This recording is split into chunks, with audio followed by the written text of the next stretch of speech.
भगवान की। जब तक हमारे सरकार के दर्शन करने आई तब तक सरकार बहुत आगे निकल चुके। आज वो उसके मन में अरमा मनी में रह गई, लेकिन प्यारे अभी पूरी गलियों में नहीं घूम पाए। तब तक इधर भगवान भोले बाबा एक सखी के रूप में आ गए। देखो भगवान एक सखी के रूप में आकर के श्री राम जी की मदद करने आ गए, क्योंकि श्री राम जी की मदद करने भगवान भोले बाबा तुरंत आ गए। क्यों? क्योंकि भगवान भोले बाबा सोच रहे कि तुम पूरा सारा दिन घूमते रहो, लेकिन तुमको जनक नंदिनी सीता के दर्शन नहीं हो पाएंगे। अब होंगे तो केवल और केवल जनक जी की फूल बगिया में होंगे, पुष्प वाटिका में होंगे, और तब तक नहीं होंगे चाहे तुम दिन भर घूमते रहो यहाँ गलियों में। लेकिन पर जैसे ही उस सखी को दर्शन नहीं, तुरंत वो गई। अब क्या हुआ? अब प्रभु के दर्शन करने के लिए ऊपर अटारी पर चढ़ के गई तो देखा कि उसकी जो दुपट्टा था ना चुनर, उसकी बैरन बन गई चुनरिया। और बैरन बन गई चुनरिया ना तो उड़ के आंखों के सामने आ गई, और उड़ के आगे आंखों के सामने आई तो देखा क्या? दर्शन नहीं कर पाए। बैरन बन गई, बैरन बन गई चुनरिया ना देख सकी। बैरन बन गई चुनरिया ना देख सकी।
तोलो हमने चुनरिया हटाई, तोलो हमारी सासू जी डुकरियां खांस पड़ी, और डुकरियां खांसी सो खांसी जो लो हमने पानी पिलायो, तो लो हमारे लाला ने किलकारी मार दी।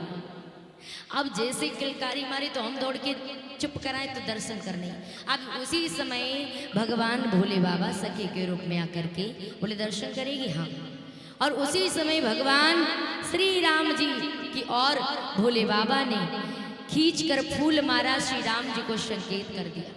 श्री राम जी संकेत समझ गए और उधर ऊपर को देखा तो उसने दर्शन कर लिया। अब उस शंकर भगवान सखी के रूप में कहा, सरकार तुम पूरा दिन घूमते रहो, जनक नंदिनी के दर्शन नहीं होंगे, होंगे तो केवल और केवल जनक जी की बगिया में होंगे, पुष्प वाटिका में होंगे, आप वहां चले जाओ। तुरंत संकेत राम को मिला, लक्ष्मण से कहा लक्ष्मण पुनः लौटो। कहने लगे क्यों? बोले अब यहाँ हमें दर्शन नहीं करना, हमें घूमना नहीं है। लक्ष्मण बोले हैं इनका काम निकल गया तो हमें पहचानते ही नहीं हैं, गलियों में घूमना था, अब इनका काम हो गया तो बोले लौट के चलो।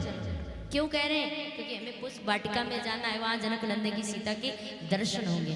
तो आज लौट करके श्री राम जी पुनः आए गुरुदेव के पास में। गुरुदेव ने कहा पुष्प फल ले आए? बोले गुरुदेव यहाँ नहीं, पुष्प वाटिका में मिल सकती। अच्छा तो चाहिए।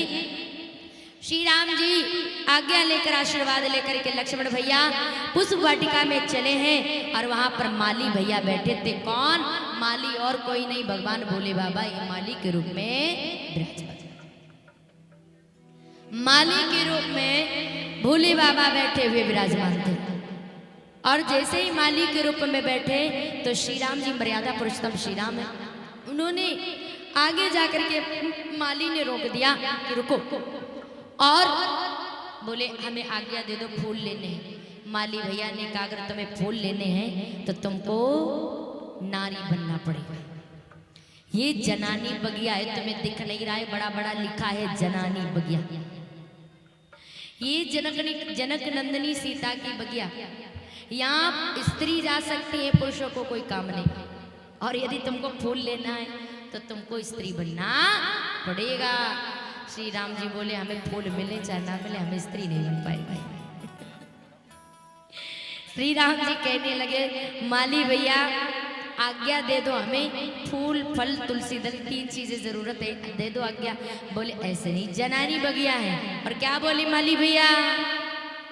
फूल एक न देबै जनानी बगिया, फूल एक न देबै जनानी बगिया।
माली ने आज्ञा दे दी और उधर सीता जी सखियों के साथ में गिरिजा जी के पूजन करने के लिए आती।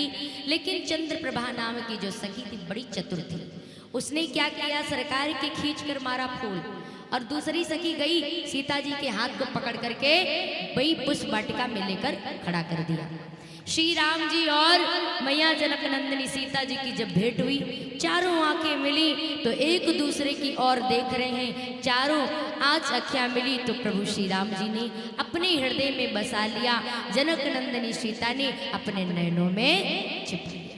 श्री राम जी पुष्पों को लेकर गुरुदेव के पास में पहुंचे और उधर सीता मैया ने नेत्र को बंद कर लिया, उस छवि को अपने नैनों में बसा लिया और लौट करके गिरजा के मंदिर में पूजा करने के बाद आशीर्वाद लिया। मैया गिरजा से कहा, माँ मुझे देख लो और मेरे पति मुझे मिल गए और सहायता करना।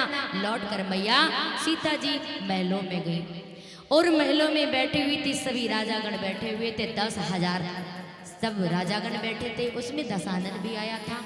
लेकिन ब्रह्म अक्षरों में लिखा था, उस धनुआ पर तो रावण दशानन ने पढ़ लिया था, उसने छुआ नहीं था। लेकिन प्यारे, और ये समझ गया रावण कि किसके मस्तक पर लिखा है रावण का मरना। जो इस धनुआ को तोड़ेगा उसकी पत्नी का हरण होगा, उसके पिता का मरण होगा और उसी राम के द्वारा मेरा मरण होगा, इस रावण का सर्वनाश होगा। ये जानकर रावण वहां से चला गया। इधर इस पूरे राजमहल में सभी कहते हैं जनक नंदिनी सीता को बुलाया जाए। उस रंगभूमि में श्री राम और पगधारी श्री राम जी पधारे। इधर क्या हुआ, 10,000 राजागण थे, सबने उस धनुआ को नहीं तोड़ पाया, सब बैठ गए।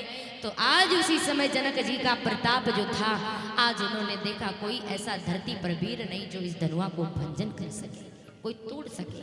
मुझे तो नहीं लग रहा है कि कोई तोड़ पाएगा। लक्ष्मण जी खड़े हो गए सभा में, कहने लगे, जनक क्या कहा, फिर से बोलो, तुमने क्या कहा? इस पृथ्वी पर कोई ऐसा वीर नहीं है जो इस धनुआ को तोड़ सके। अभी तो केवल हमारे भैया विराजमान है, ये केवल मैं ही इसके लिए काफी हूँ। क्यों ऐसा बोल रहे हैं? क्योंकि शेष नाग अवतारी लक्ष्मण है, पूरी पृथ्वी शेष नाग पर ही टिकी हुई है। एक कच्चे घड़े के समान लक्ष्मण तोड़कर 2 टुकड़ों में फेंक सकते थे, लेकिन आज्ञा नहीं थी। राम जी ने कहा, लक्ष्मण गुरुदेव बैठे, मैं बैठा हूँ, कोई नहीं बोल रहा तो तुम क्यों बोल रहे हो?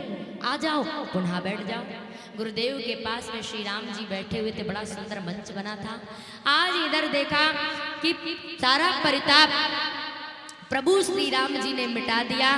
श्री राम जी से आज गुरुदेव ने कहा, राम उठो और इस धनुआ का भंजन करो। उठो राम। तो क्या बोली है आज, उठो राम भंजन भव चापा।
मन ही मन में गुरुदेव जी को प्रणाम किया और मन ही मन में प्रणाम करने के बाद में धनुआ के पास पहुंच गए। जनक नंदिनी सीता जी ने हाथ जोड़ करके भगवान भोले बाबा की मदद ली कि हे प्रभु सहायता करो, हमारे स्वामी धनुआ के पास जा रहे हैं, इतना हल्का कर देना कि अपने आप ही उठते उठ जाए। भगवान कहते हैं तुम्हें तो पता ही है, मैया जनक नंदिनी कहती हैं कि इतने कोमल हैं जो जब ये पुष्प ले रहे थे तो इनके मस्तक पर पसीना आ रहा था कि पुष्प लेने में, तो इस धनुआ को इतना भारी कैसे उठा सकते। जब ये पुष्प को ले रहे थे, उस पुष्प की पंखुड़ियों को ले रहे तब इनके मस्तक पर पसीना आ रहा था, तो धनुआ को कैसे उठाएंगे। एक इसलिए प्रभु सहायता करना। श्री राम जी धनुआ के पास में पहुंचे, सबको प्रणाम करके मनी मन में गुरुदेव को प्रणाम किया और धनुआ को जैसे ही उठाया उठ गया। बोली श्री रामचंद्र भगवान की। धनुआ को उठाया, चाप चढ़ाया और उसी समय क्या हुआ, ते ही छन राम मद धन तोड़ा, ते ही छन राम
भगवान ने धनुआ को उठाकर पिनाक को चढ़ा करके और धनुआ को दो टुकड़ों में करके खंड धरती पर डाल दिया। बोली श्री रामचंद्र भगवान की।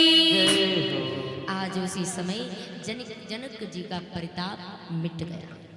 श्री राम जी से और जनक नंदिनी सीता से कहा जनक जी ने, जानकी बेटी अपनी सखियों को अपने साथ ले लो, श्री राम जी के गले में माला अर्पण करो। सीता मैया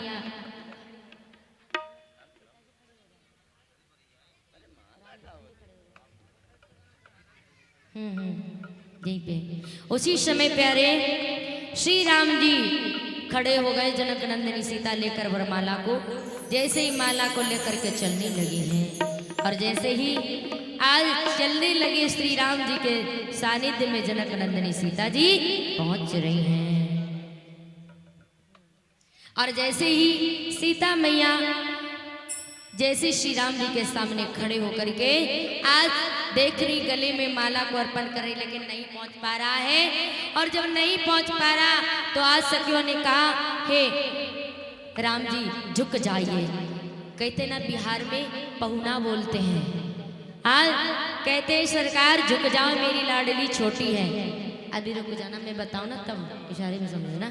तो जैसे ही आज जनक नंदिनी श्री राम जी के साथ में पास में खड़ी हैं और जैसे ही वहां पर खड़ी तो इधर क्या हुआ है, सखियों ने कहा क्या, झुकी जइयो तनिक रघुवीर ललही मोरी छोटी है, झुकी जइयो तनिक रघुवीर ललही मोरी छोटी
जाओ, बोले ना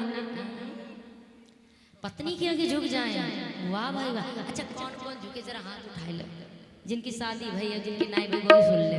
भैया नहीं का कर, बात तो सही कह रहे हो। अभी भाई नहीं कुमार है क्या तब का तब देखा जाएगा। हमारे राजीव भैया से पूछ लो, उनके तो ही है। राजू भैया जयमाल पड़ा था, झुके थे, जयमाली नहीं डलवाई, झुके थे। जयमाली नहीं डलवाई। राजीव भैया जयमाल पड़ी थी। अरे तब तो झुके हो, फिर बता दो। हाँ देखो आजकल का सिस्टम है, झुकना तो हर व्यक्ति को पड़ता है। कब? अब तो भाई जयमाला पढ़ने लगा, पहले वरमाला पढ़ता था। वरमाला, वर को हटा दो, जयमाला।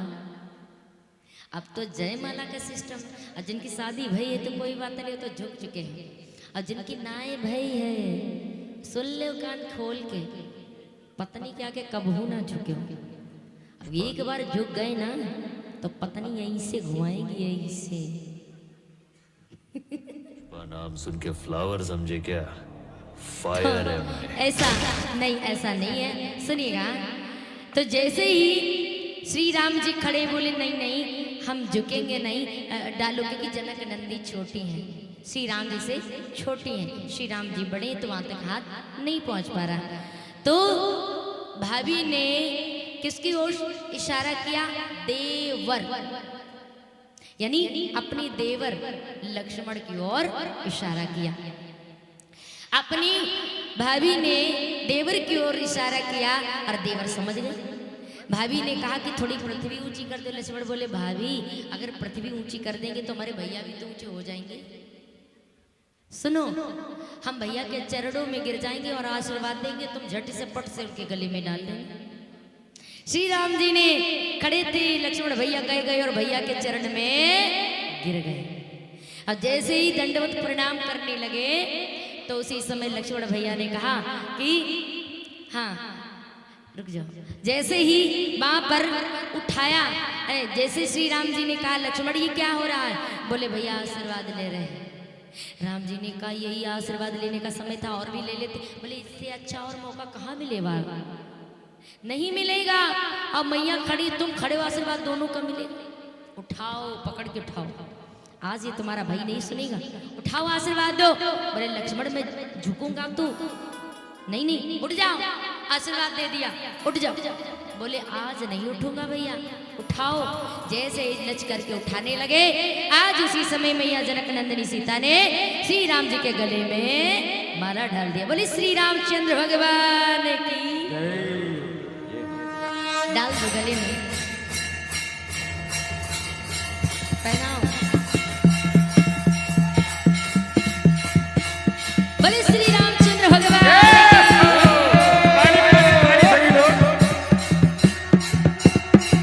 आज जनक नंदिनी सीता के गले में श्री राम जी ने जनक नंदिनी जय जयकार होने लगी।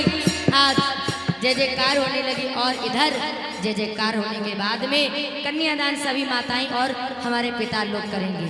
यहाँ पर मंच पर आकर एक एक लोग सब लोग कन्यादान करते हैं। कहते हैं दानों में दान सबसे बड़ा कन्यादान। जिनकी बेटियां नहीं है वो यहीं पे कन्यादान कर ले, और सबको उठ करके कन्यादान करना है। बोली श्री रामचंद्र भगवान की।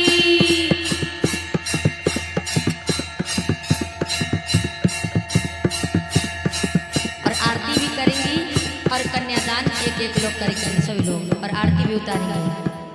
बोली श्री रामचंद्र भगवान की, जनक नंदिनी सीता की। और सभी लोग करेंगे आरती और कन्यादान सभी लोग करें। जय जयकार होता है कैसे?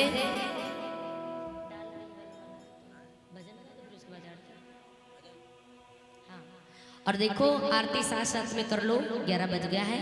और कन्यादान भी साथ साथ में करते रहिए। हाँ बिठा दो, बैठ के कन्यादान कराओ। परिचित जी आप पहले करिए। तो आइए सब लोग करते हैं भजन के द्वारा। इधर सभी लोग कन्यादान भी करेंगे और आकर के एक एक लोग मंच पर आएंगे, भीड़ नहीं लगाएंगे। और सभी लोग नछावर भी करेंगे उसी के साथ। डाल रही वरमाला अभी तो जान की, जय बोलो सीताराम की हो डाल रही वरमाला अब तो जानकी जानकी जय बोलो सीताराम की। ताली बजाते चलिए गाते चलिए और एक एक करके आरती उतारते चलिए निशान छोड़ते चलिए।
एक एक करके आप लोग कर ले। राजीव भाई, राजीव भाई तो ठीक है, आइए तब तक भीड़ लगी, भजन और जाते से बाद आरती करते हैं। अब बैठे बैठे थक भी गए हो ना, थोड़ा खड़े खड़े आराम मिल जाएगा। हाँ।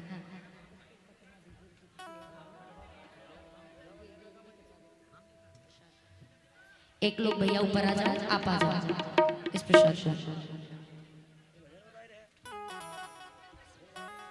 जमुना भैया और ये माता की ओर से भगवान के चरणों की रक्षावर भगवान के चरणों में दामनी, भगवान सदैव कल्याण करें, हमेशा रक्षा करते रहे प्रभु।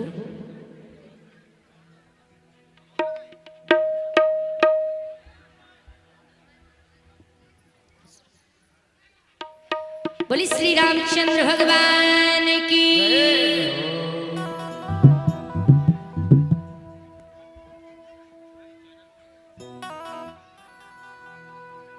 और सब बढ़िया है। सभी भक्त ध्यान दें, जिन भक्तों के पास एंड्रॉइड फोन है वो अपने फोन में यूट्यूब खोल के मंजू कल्याणी ऑफिशियल डालेंगे और चैनल को सब्सक्राइब करेंगे।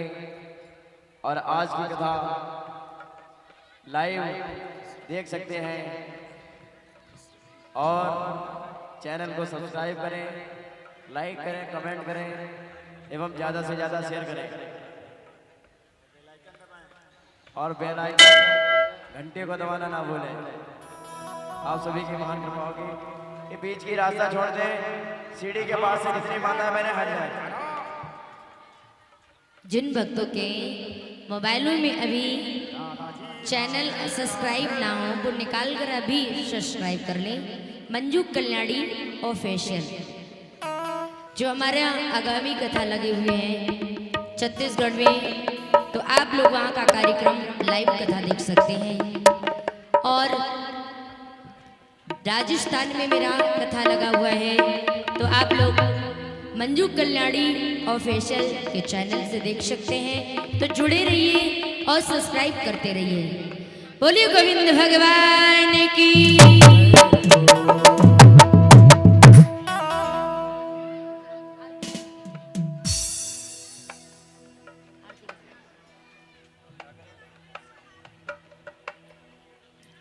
हरि ओम चंद्रमा मनसो जाता चक्षु सूर्यो जायता श्रोतादय च प्राणस्य मुखाग्निर्जायता। हे राज राम तेरी